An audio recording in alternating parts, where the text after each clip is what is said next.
Don't you just love it? And that winter weather suddenly subsides and you're left with sunshine and warm breezes in the air. It gives you hope. Not just that spring is potentially right around the corner, but that you can step outside and smoke a premium cigar blend without freezing your cojones off.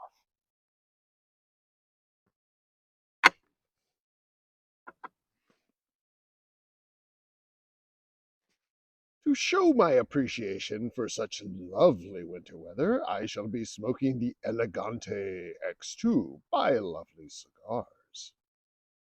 Available only in Toro format, this 6-inch long 52 ring gauge cigar out of Nicaragua is, well, very lovely in a multitude of ways. This cigar has a wonderful Ecuadorian wrapper, a very flavorful Mexican binder, and filler that is purely Nicaraguan. I like this cigar, not just in how it looks, but also how it feels. It's not very oily at all, but it's got this great little kind of rough texture to it. That's just kind of not sandpapery, but it just feels very tactile in the hand. And it's a little bit on the lighter side for its vitola, but not super underfilled either. Kind of like spring to it too.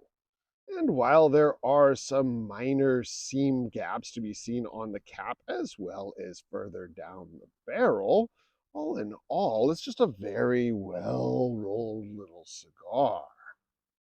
Now, if the name Lovely sounds familiar to you, it's probably because you recall that we made this our CAUTM, or Cigar of the Month, after the PCA trade show. I stumbled upon the Lovely booth while in attendance, fired up the Elegante X2 after being handed one, immediately went back and got another sample to get Michael, the founder of Klaro, to smoke, and we both agreed this was our surprise stogie of the show. But it wasn't just an amazing cigar flavor profile, aromatics, or wonderful combustion that made us drop everything at the PCA 2023 trade show and vote this as the surprise stogie of the show. It was the backstory behind the Lovely Cigars brand that really made it all pop. Everybody loves an underdog success story, and these guys are building it slowly but surely, one brick at a time. And they aren't just building it, they're bringing it back. Okay, so a few unlit impressions. Outside of there being a little bit of discolored veins in this particular stick, they're a little on the yellowish side, and some of the seams being, well, not fully formed to the barrel of the cigar. That's pretty clean throughout. It's, again, a very light feeling Toro. It's got just a little bit of weight to it, but not nearly as much as, well, it feels. And speaking of feel, it's a very soft wrapper. Be careful with these sticks. That's one of the only issues I've really had with them, is that the wrappers are so delicate that they will flake off on you if you handle them too roughly, or pull them out of your humidor too quickly, or try to remove the band and not pay attention. And, again, you may not crack it, but it'll flake on you. Something else about the wrapper is it's aromatic. It's this, oh yeah, kind of milk cocoa, creamy, milky, almost a little hazelnut-like smell. Very wonderful and very enticing. Just sweet enough too, without being cloyingly so. But the foot is really where the aromatics shine from an unlit impression standpoint. That is all candied nougat, creamy milkiness, a little bit of nutmeggy spice as well, thrown in with a fat splash of hazelnuts. Very enticing nose. Maybe a little pepper too. I can feel it tingling up there. There's also a little bit of smokiness to the tobacco itself. Just a whiff of it, like campfire smoke on the wind. The cold pulls on this cigar are also very spicy, nutmeggy, but without being Christmas spicy. There's no cinnamon or clove or even cardamom pods or any of that chai tea, Tai Chi. Oh, I forget. These hippies are doing in the park nowadays. Mm, yeah, it's just nutmeg and hazelnuts and milky. Oh, so good. See, this is what I'm talking about with that wrapper. It's so delicate that even when you cut the cap, some of it will flake off on you on occasion. Again, it's very nice, but gotta be careful with it. Isn't she lovely? Isn't she wonderful? Do do do do do. Yeah, yeah.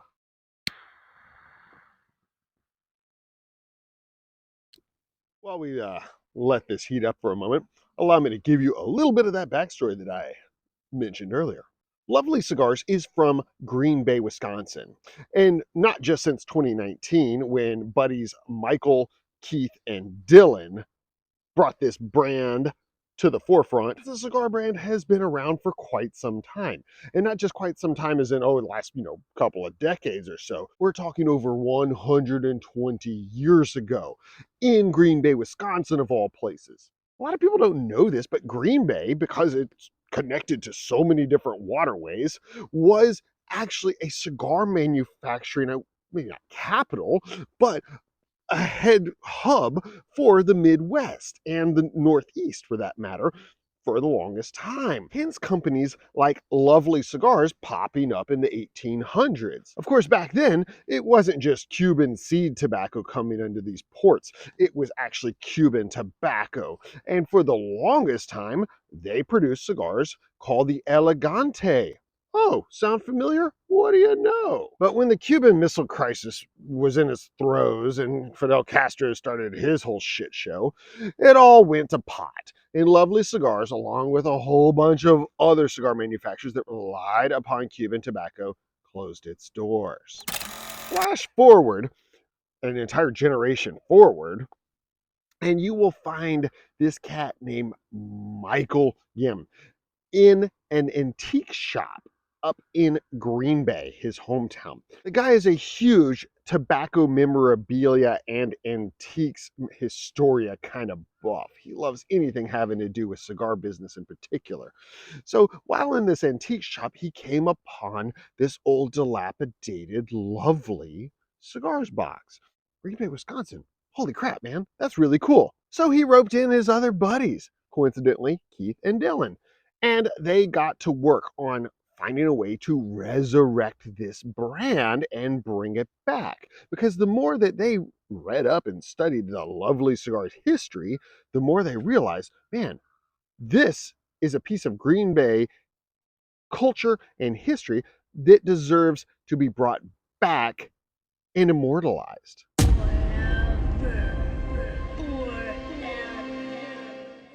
But before getting too deep into the story, let's talk about initial impressions, because this cigar starts off on a very clean foot. Clean foot, get it? Gets off on a clean foot. Oh man, but in all seriousness, this cigar starts off very cleanly. It's just this light sugar cookie kind of taste, butter cookie-ish, and very just nice and lovely. It's clean. It's clean tasting tobacco. There's a little bit of that nutmegginess to it. Nothing super prominent at this point. Maybe a hint of white pepper spice. And I wouldn't even go as far as calling it a hint, just a tingle upstairs. And oh, wonderful, wonderful aromatics. So where was I in our little history lesson? Oh yes, they had discovered the cigar box. So the boys had the cigar box. They were digging up all sorts of history, and along the way, they found out that the descendants of the lovely cigars brand that founded 120 years ago actually still were based locally. So they rang them up, give them a call, and say, hey, can we come over and talk about this? We want to bring this brand back. So after discussing their intentions with the descendants of the founders of Lovely Cigars and receiving the blessing from the grandchildren, who I guess at that point were grandparents themselves, the boys went back to the table and said, all right, so now what do we have to do to resurrect this long defunct brand?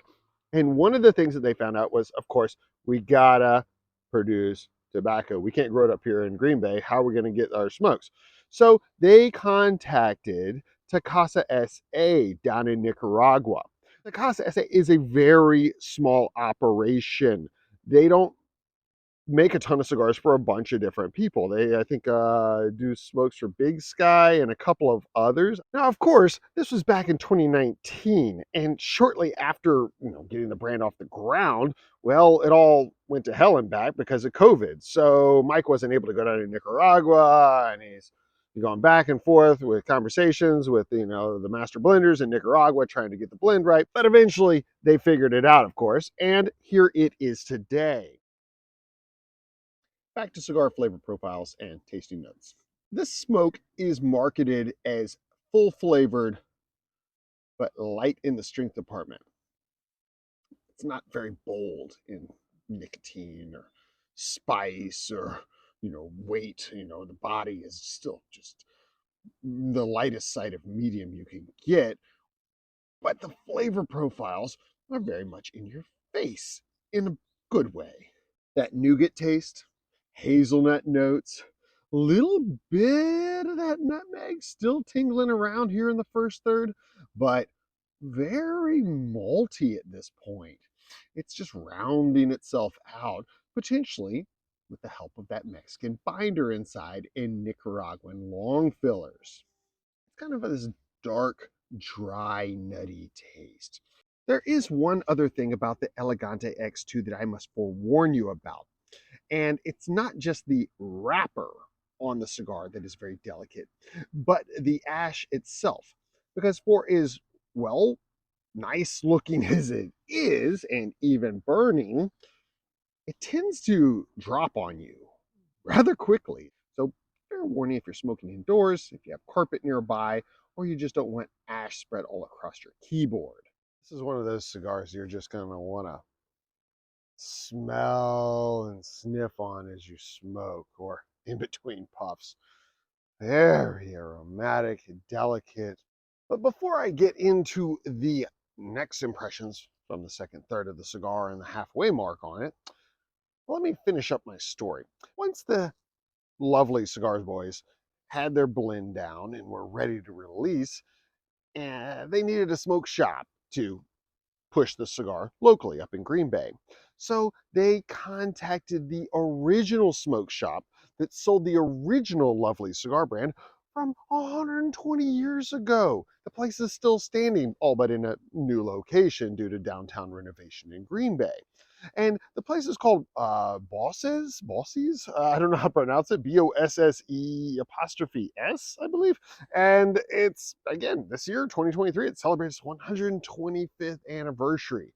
So they started selling there first, and then over time started, offering the cigars to other locations and, of course, online as well, which is where we come in. Halfway mark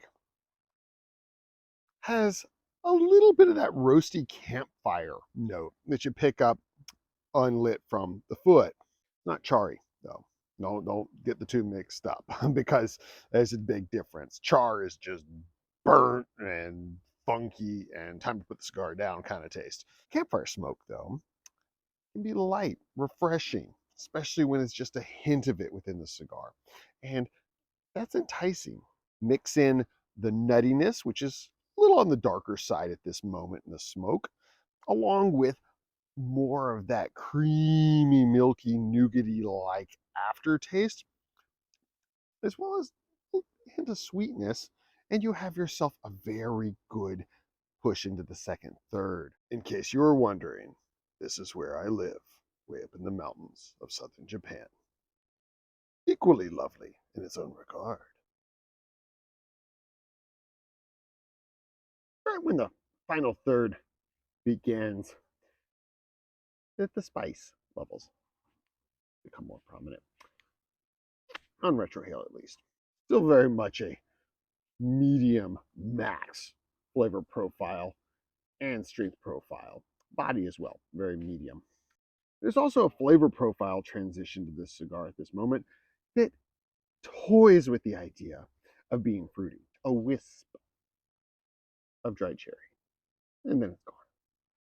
Gotta search for it though. Up until this point, where the band is about to come off, I've been able to puff away at my discretion and haven't had any issues with heat or construction or off flavors, any of that. But right around here is where the cigar can get a little bit funky on you if you're not careful and you cheap on it too hard. So slow your roll in the final third and enjoy what you've got, which is a little on the darker side of the nuttier scale and still dry. Roasted nuts. That's really the best way to put it. Roasted nuts. And not salted, not sweetened, just roasted. Mm, creamy, creamy, creamy smoke too. Whoopsh. Easy peasy, lemon squeezy. Parting puffs provide me more than enough reasons to appreciate this premium cigar blend all over again. It's effervescent and lively and refreshing. There's nothing about the cigar to throw me off and make me say, oh, that doesn't belong there, or that flavor profile's a little bit too much. Equilibrium, balance, well blended, well aged, clean burning too.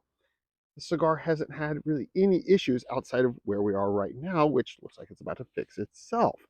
Had a couple of little waves, but it's built a pretty nice ash that flakes a little bit here and there, but nothing major. It burns extremely cool, and the draw on it is outstanding. Copious amounts of smoke. In the parting puff section, that dried hint of cherry, dark cherry, makes a comeback and becomes a little more prominent. It's faint.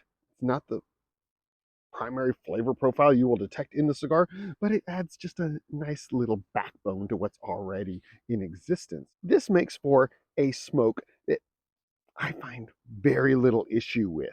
Is it going to be the best cigar for someone who likes Maduros? Hell no.